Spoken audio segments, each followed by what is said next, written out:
सत्संगत जी, प्यार से कहना धन निरंकार जी। स्वागत है आप सभी का हमारे YouTube चैनल सोना इंस्पायर विचार पर। इस वीडियो की शुरुआत करने से पहले दास आपसे हाथ जोड़कर एक भावपूर्ण निवेदन करना चाहता है। हमारा उद्देश्य आपके जीवन में सकारात्मक शांति और प्रेरणा का संचार करना है। हर रोज हम आपके लिए एक नई प्रेरणादायक वीडियो लाते हैं। इन वीडियो के माध्यम से हम आपके जीवन में आत्मविश्वास, शांति और प्रेम का संदेश पहुंचाना चाहते हैं। आपसे निवेदन है, कृपया हमारे चैनल को सब्सक्राइब करें और नोटिफिकेशन को ऑन करना न भूलें, जिससे कि आप किसी भी अनमोल साखी, सत्संग या संदेश से वंचित ना रहे। आज की हमारी कहानी का विषय है गुरु की शिक्षा। गुरु का स्थान हमारे जीवन में अत्यंत महत्वपूर्ण है। गुरु न केवल हमें ज्ञान प्रदान करते हैं, बल्कि हमें जीवन जीने की सही दिशा भी दिखाते हैं। भारतीय संस्कृति में गुरु को ईश्वर से भी ऊंचा स्थान दिया गया है, क्योंकि गुरु ही हमें ईश्वर तक पहुंचाने का मार्ग दिखाते हैं। गु का अर्थ अंधकार और रू का अर्थ प्रकाश होता है, अर्थात जो हमें ज्ञान रूपी अंधकार से ज्ञान रूपी प्रकाश की ओर ले जाए, वही गुरु है।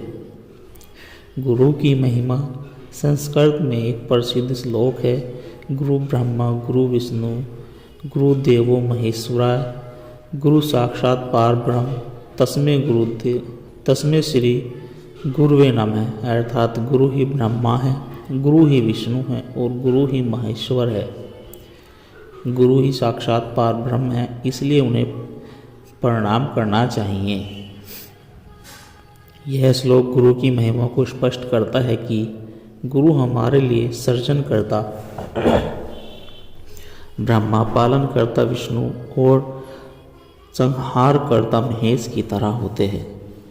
वे हमें नया जीवन देते हैं, हमारी रक्षा करते हैं और हमें हमारे अंदर की बुराइयों को नष्ट करते हैं।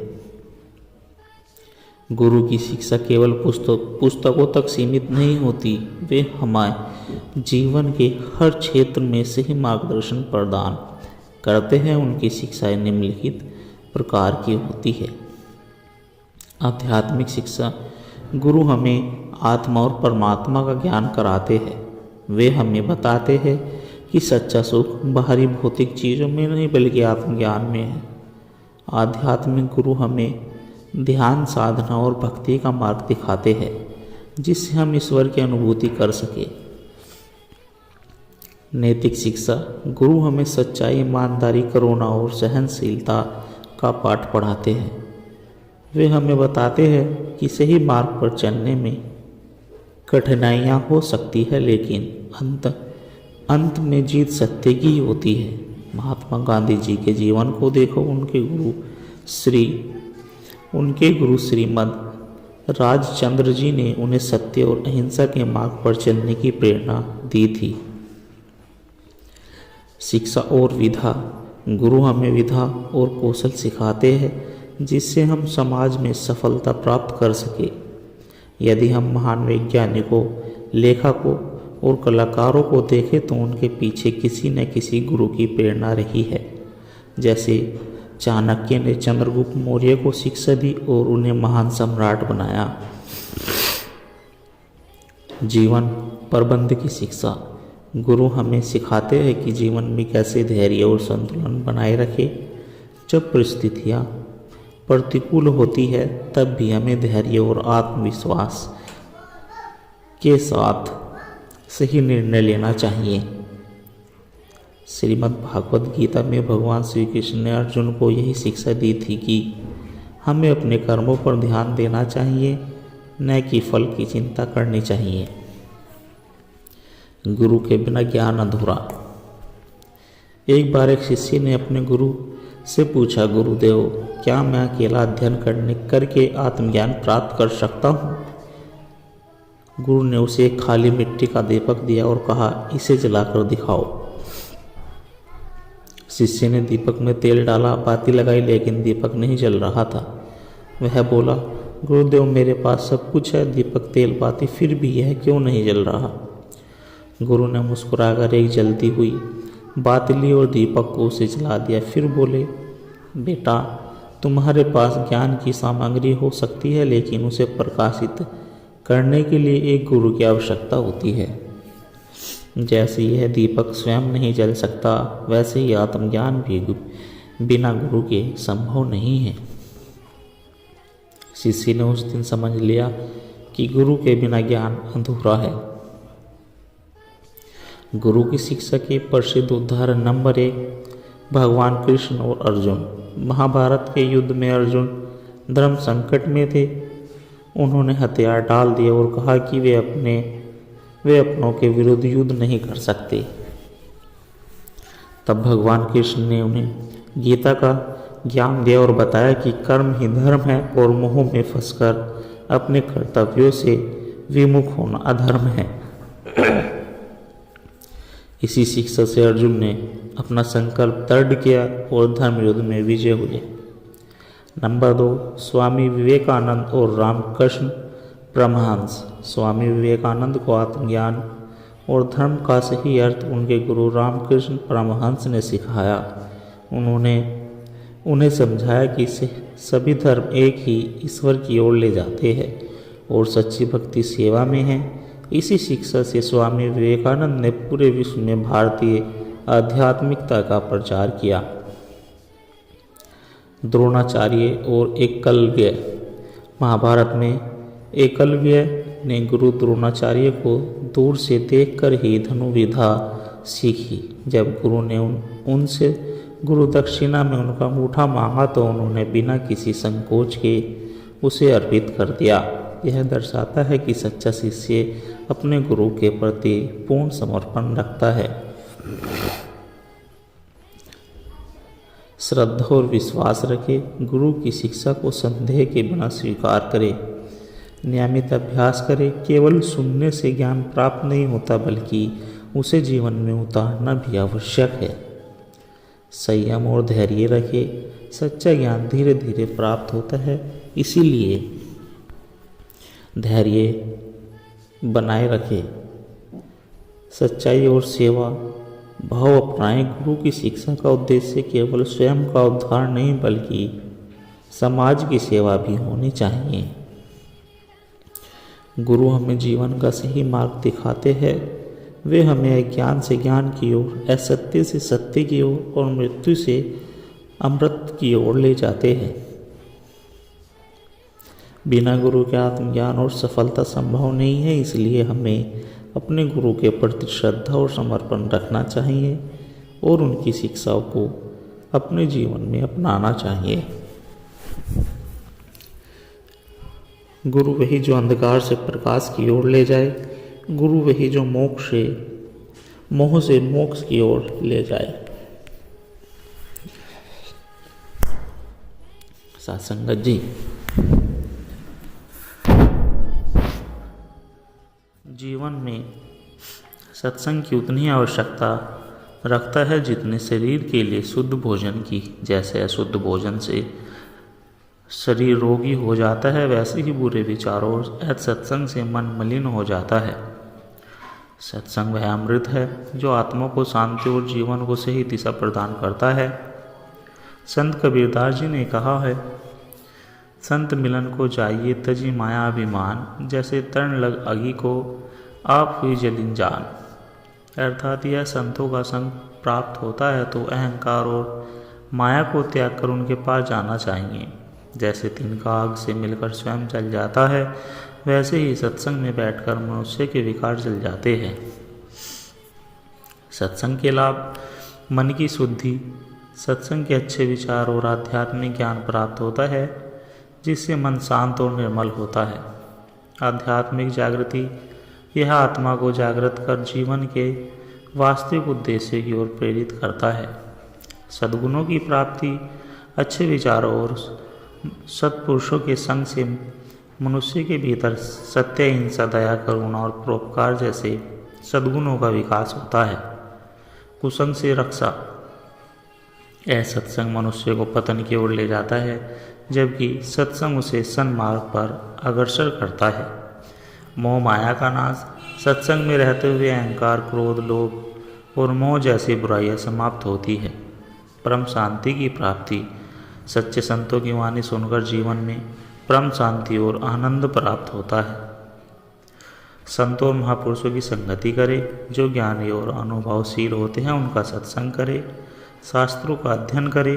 गीता, रामायण, उपनिषद, वेद और संतों की वाणी का पठन करे।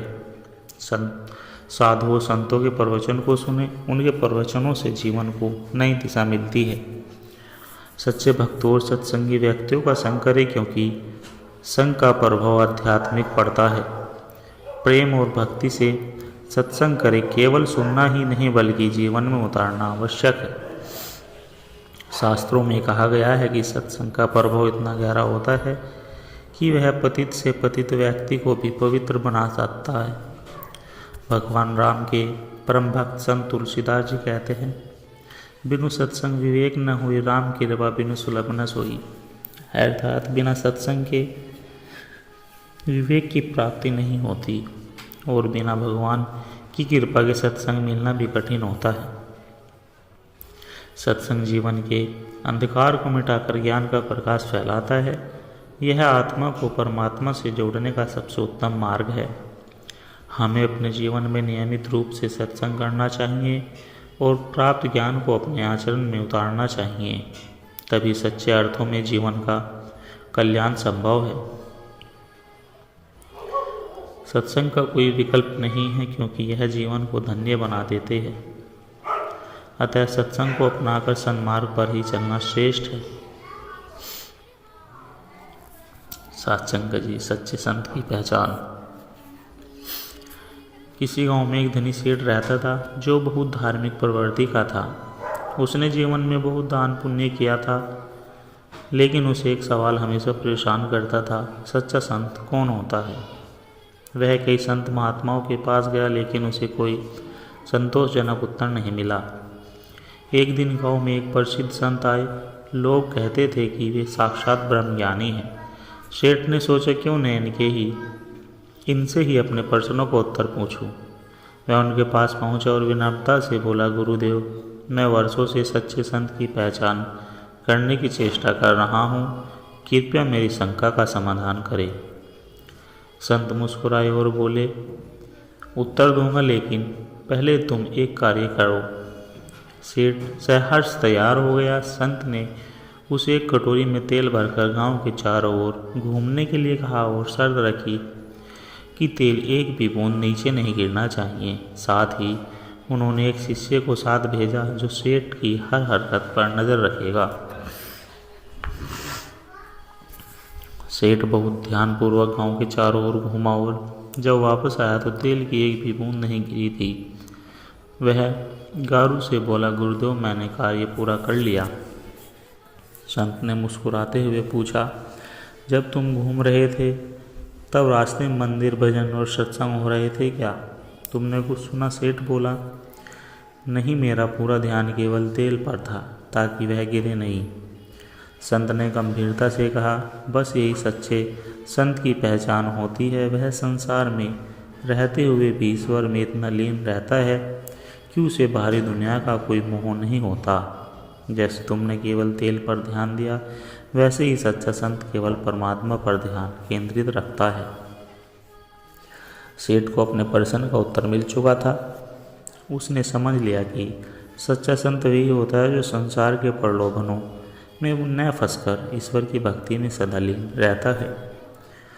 जो संसार में रहते हुए भी ईश्वर से जुड़ा रहता है, वही सच्चा संत होता है। कई वर्षों पहले हिमालय की तलहटी में एक आश्रम था जहाँ महर्षि थे। महर्षि आनंद अपने शिष्यों को आध्यात्मिक शिक्षा दिया करते थे। उनके ज्ञान और साधना की ख्याति दूर दूर तक फैली हुई थी। उनके पास अनेक शिष्य थे, लेकिन उनमें से एक अर्पित सबसे जिज्ञासु और लगनशील था। अर्पित का एक ही सपना था, मोक्ष प्राप्त करना और सच्चे ज्ञान को आत्मसात करना, लेकिन उसे हमेशा यह चिंता रहती थी कि वह सही मार्ग पर है या नहीं। एक दिन उसने महर्षि से पूछा, गुरुदेव सच्ची आत्मज्ञान की प्राप्ति कैसी होती है? महर्षि आनंद मुस्कुराए और बोले, सही समय आने पर तुम्हें उत्तर मिलेगा। समय बीत गया। अर्पित और अन्य शिष्य गुरुदेव से शिक्षा ले रहे थे, लेकिन एक दिन महर्षि आनंद को अभ्यास हुआ कि उनका अंत निकट है। उन्होंने सभी शिष्यों को बुलाया और कहा, मेरी अंतिम आज्ञा सुनो। मैं चाहता हूँ कि तुम सब जीवन में अलग अलग दिशाओं में जाओ और सत्य को खोजो। 7 वर्ष बाद वापस आओ और मुझे बताओ कि तुमने क्या सीखा। सभी शिष्य ने गुरु की आज्ञा मानी और विभिन्न दिशाओं में निकल पड़े। अर्पित ने भी यात्रा शुरू की। वह विभिन्न साधुओं और संतों से मिला, तपस्वियों के दर्शन किए, योगियों की साधना देखी और धर्म ग्रंथों का अध्ययन किया। उसने कई प्रकार की कठिन साधनाएं भी की, लेकिन मन में शांति नहीं थी। फिर एक दिन वह गांव पहुंचा, जहां एक वृद्ध महिला अपने घर में बैठी थी। वह अत्यंत शांत और प्रसन्नचित्त दिख रही थी। अर्पित ने पूछा, माता आप हमेशा इतनी प्रसन्न कैसे रहती है? वृद्ध महिला हंसी और बोली, बेटा मैंने यह समझ लिया कि जीवन में कुछ भी स्थायी नहीं है। दुख और सुख आते जाते रहते हैं।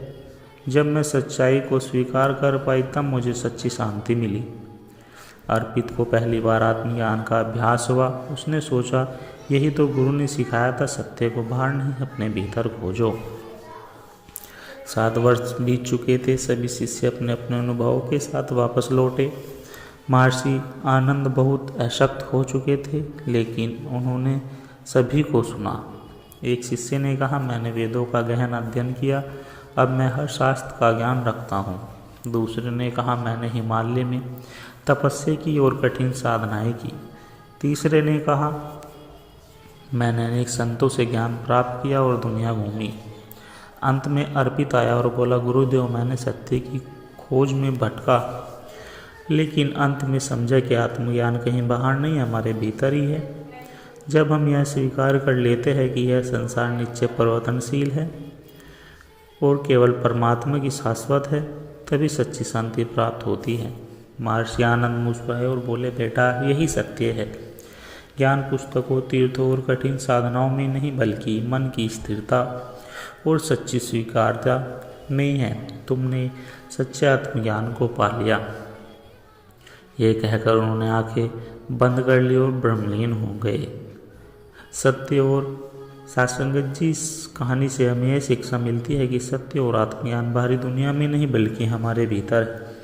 जब हम संसार की अनित्य को स्वीकार कर लेते हैं और संसार को ईश्वर के चरणों में समर्पित कर देते हैं, तभी हमें सच्ची शांति मिलती है। सासंगत जी दास के द्वारा कहे गए आध्यात्मिक कहानी विचार और सत्संग विचार आप जी को पसंद आए हो तो लाइक, कमेंट, शेयर और हमारे चैनल को सब्सक्राइब जरूर करें। और दास को आशीर्वाद दे के हर रोज़ आप जी के चरणों में ऐसे ही एक आध्यात्मिक कहानी विचार और सत्संग विचार लेकर आता रहूं। साथ संगत जी प्यार से कहना, धन निरंकार जी।